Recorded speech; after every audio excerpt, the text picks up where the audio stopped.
When I started working in architecture about 6 years ago, I had to hop on multiple tools in order to complete a single workflow. So I had to do drafting in AutoCAD, then do the 3D modeling in SketchUp, do the rendering in Enscape, then post-production in Photoshop, and maybe even enhance the graphical representation inside Illustrator. However, today I am merging my architectural workflow in one tool, which is Synapse. And not only does this have a phenomenal drafting experience, but on top of that, we also have floor plan generation, which makes sense even function-wise. It can turn hand sketches of floor plans into an actual CAD drawing in your computer automatically. And you can also turn your floor plans into real scale 3D renders just by dragging and dropping a camera and typing a prompt. With that said, let me show you this workflow in action while I do a complete conceptual design of a beach villa. As we jump right into it, you can see that I already have a site plan of a project, which we are going to go ahead and draw the boundary of it. The brief says that we have to do a 2-bedroom home. So I'm going to go ahead and select the floor plan generator. I'm going to click with boundary while I have the rectangle selected, and I will go ahead and type in this prompt which says generate a floor plan for a single story 2-bedroom beach house, a 10 by 12 meter footprint, which is 120 square meters, open plan living, dining, and kitchen along the sea facing wall, which is the north wall, and basically the primary bedrooms and all of the other rooms. And I'm just going to click send, and in a few seconds we are going to have a fully functional floor plan generated. And the cool thing, as you can see about this, it does make sense function wise, and even after it's generated, it's fully editable, and we are able to turn it into a full project documentation in just a second and turn this into a very technical drawing. So first of all, I do see some issues, not only with the functional things, which are not so much issues, but rather tweaks that I would like to make in terms of circulation and what makes sense better. So initially, the first few things that I see is that the asset placement has to be just a bit more precise. And once again, this is not meant to be like a final generation, which you just click send to AI and then you actually get the floor plan. It's meant to be a starting point to get you over the blank canvas syndrome, which is where it's the hardest part is to draw the first wall, and then you can make tweaks as you go or even generate multiple options and explore stuff much faster. You can see right here with the rectangle tool, I'm just adding a countertop to the basins here in the bathroom and duplicating that to the other side as well, putting it behind on the layers, and then I'm going to move forward to actually make them align perfectly. Now, on top of that, I'm going to completely remove the walk-in closet because there's not enough space for that in the bedroom. And then I will go ahead and switch the way of the opening that the door has. And as you can see, it has a very cool user experience in terms of how you can switch sides and everything. So this is not only a very functional tool, but also I think it's very delightful to use. And one of the other things that I would like to change here in this floor plan is that the entrance is way too narrow for my liking. So what I'm going to do is I'm going to actually make the kitchen a bit smaller. That way I can allow more space for the entrance. And I really like that the entrance has some sort of transition from the outdoors to the indoors. This is going to help to have that feeling of arrival, and also to have some privacy and to not be able to immediately see from the entrance, you know, the bedrooms, the living room, and everything else. And then also it will work as a safe zone to kind of stop noise from the outside and avoid the pollution coming from the road, cars, and everything else. And then right here in this bedroom, I'm going to add a walk-in closet. As you can see, I can go ahead and click in the configuration of doors. And I really do want to make this a sliding door. And on top of that, I can also turn it into a pocket door. And this customization is so cool because instead of having to go through a whole library of doors and try to find the exact one, I can configure it with 2 clicks to my liking, which is a much faster experience for the drafting. And on top of that, I mean, it worked very well function-wise because it just saves space to not have like a hanging door go in there. I'm going to do the same thing here for this area.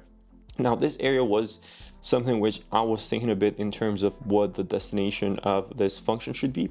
I thought that a pantry there might be a good way to use that space. You know, it's easy access to snacks from like the living room or even from the connection to the indoor outdoor, and then also not too far away from the kitchen as well. And as you can see now, I am just drawing the shelves for the pantry, which are not as detailed, but just to kind of have an idea of how these fit the overall dimensions. Now, one thing that I can do is I'm going to go ahead and select the zone of the pantry here, and I'm going to make that with a tile hatch because it's going to be much easier to maintain. And I think this is very important because, for example, in a zone like a pantry, we're going to have a much easier time to clean things up after things have spilled because a lot of food is going to be there. And basically we can do all the customization with the scale with correct kind of orientation. I'm just going to duplicate that hatch onto the bathrooms as well. Over here on this bedroom, you can see that I'm going to be able to configure the windows as well. Similarly to how we did on the doors, I'm going to leave an opening option for these windows. As you can see, the orientation is not set correctly because the window should open on the inside and not the outside. So I'm just going to leave it on the outside. And then I will do the same thing here for the other window. I'm just going to add another leaf. I'm going to make sure that it has a hung window and the other one is fixed, and then a construction with an actual frame and not just bare glass. And then you can see that we have the view of how it looks in the section and elevation and also in the floor plan. And I will click apply to get that on our floor plans. And then finally, for the better indoor-outdoor connection, all of the windows which connect the living room, the dining space, and the kitchen with the actual terrace outside, I'm going to make them a sliding window, which is going to be very easily customized through the window configuration. And then I'm going to go to the asset library, by the way, which has a huge asset library where you can just drag and drop almost anything that you want in your project. As you can see, I'm adding the sunbeds and then a coffee table, which is supplementary to keep stuff there. And I'm going to make it just a bit smaller. And then I'm going to go back to the walls. Now this part I really like because this user experience to go ahead and add multiple layers with just one click to the walls, I think is amazing. I am going to add a hatch for all of the layers which I am adding. So there's going to be a layer for the insulation. And as you can see, I'm making the scale of it much smaller and also adding a stroke and a background to that layer. So full customization per each layer in the wall construction. And then also on the outside, you can see we can add a brick layer like we're doing right now, or a concrete layer, which can work for any type of exterior material. And I'm also making the scale that much smaller and a lighter stroke for those walls as well. And the other cool part is that I can also select the core wall and add another concrete stroke there. I want something more emphasized just to, give it really that feeling of a core wall. And the rest of the layers, you can see that I can go ahead and change the thickness of them to make sure that these look appropriate, just like any real architecture project. So then I will go ahead and select all of the exterior walls that we have here inside Synapse, and I can easily go ahead and copy the property of the wall that we configured in order to paste that same configuration to all of the walls which we have here in Synapse. I can just click to the eyedropper tool once, select the wall that we want to copy, and as you can see now that is applied along the whole project. Now the only thing is that depending on the alignment of the walls, you might have to reconfigure in terms of like the layers and the order on which the layers are shown. But other than that, I mean, this works perfectly fine. And the next step, just to add even more detail on the interior walls, I'm going to go ahead and select them. And I am going to add a hatch, which is going to be a ladder hatch, but also just the concrete hatch to really give it that documentation look for architecture projects. Now I'm going back and enhancing a bit how the furniture looks. I'm going to add a carpet right there in the living room where the sofas and the armchairs are. And this is going to be a very light colored carpet with a higher scale of the hatch. I'm going to put that also in the back of the layers, just to make sure that the furniture that we have there is set on top of it. And then just for some extra style points, I'm going to go ahead and add this floor lamp right there, and then also a coffee table, which I will rotate and make it the appropriate size for these sofas. Then I'm going back to the kitchen, add some of the fixtures, add the oven, add the fridge and also the sink for that perfect work triangle in the kitchen. And I will easily just add the fridge by dragging and dropping that from the asset library, which is very well set up even with a search and also with the way that the categories are. So it's very easy to find exactly what you're looking for. I'm using the polyline here to add another layer on top of the kitchen. And this layer is going to be for the upper cabinets. These upper cabinets, I am going to go ahead and make them with a white fill first and then lower the opacity just to show that these are above the section line of where we have the floor plan. And then the stroke, I'm going to make it with dashed lines, exactly what you see on the screen, and maybe just increase the opacity of it a bit and lower the points of that. So then I just want to add a bit more detail to the overall vegetation on the outside, add some palm trees, add some trees that actually work well with the landscape and vegetation.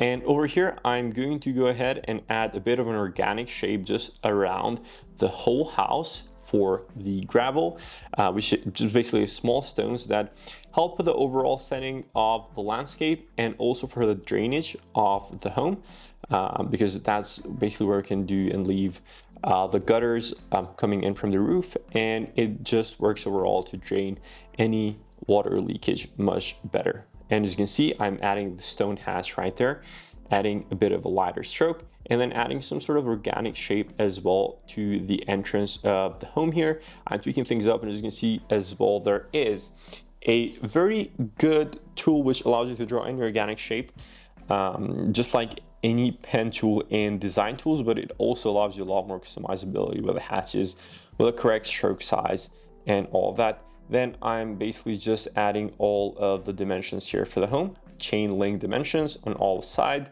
one line of the dimensions to go for all the openings and every single intersection across that wall, and then one total dimension for each side. And then finally, I am going to go ahead and add the grid lines. I just added a quick line and then also a circle on top of that, just to make sure that we also have a bit of detail of all of the axes of the project, making them dashed super easily, super quickly. And then we can just duplicate this further along all of the other parts where we have a grid line.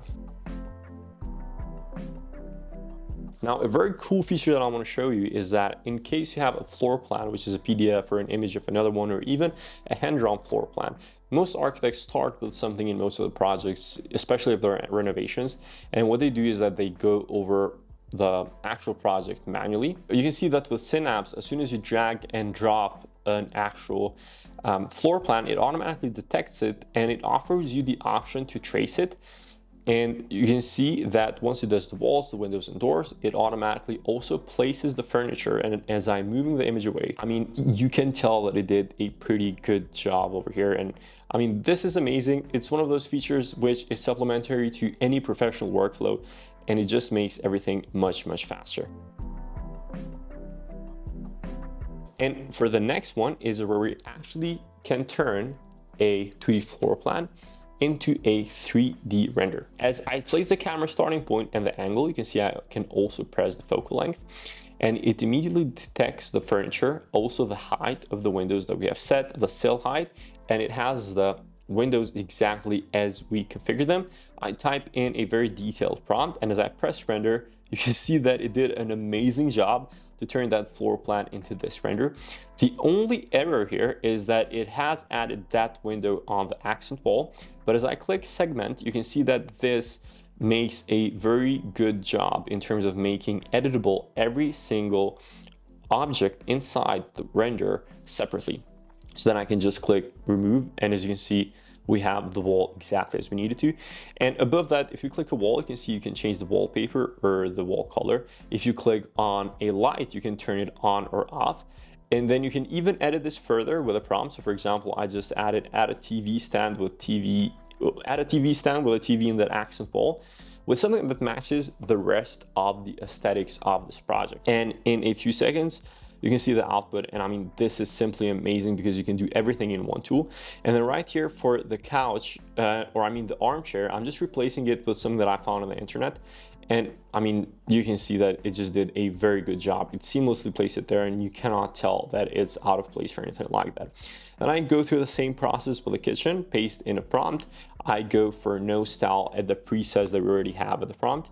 I click apply. And in a few seconds, we're going to have that already generated. In the meantime, I'm setting up the camera for another exterior render. By the way, you can do both interior and exterior renders.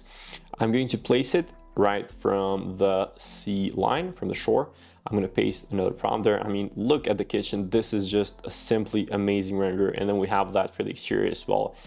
With the correct prompting, it did maintain a consistent look in the overall project and a feeling. And this is just a glimpse of what Synapse can do. You can see that it was generated a floor plan just from a brief, then went on to edit it further, maybe tweak it a bit function-wise, made it look graphically more representative, more professional, and more documentation-like, and then turned those spaces into visuals, which in my opinion are just breathtaking. Even me, that I've used this multiple times, I'm always impressed with what output this can produce. So if you actually want to try it for yourself, once again, you can do so by clicking the first link in the description to get extra AI credits. And on top of all of that, if you want to see more of Synapse, and if you want to see a professional workflow of drafting, visualizing, and everything in one app, you can go ahead and click the video right here.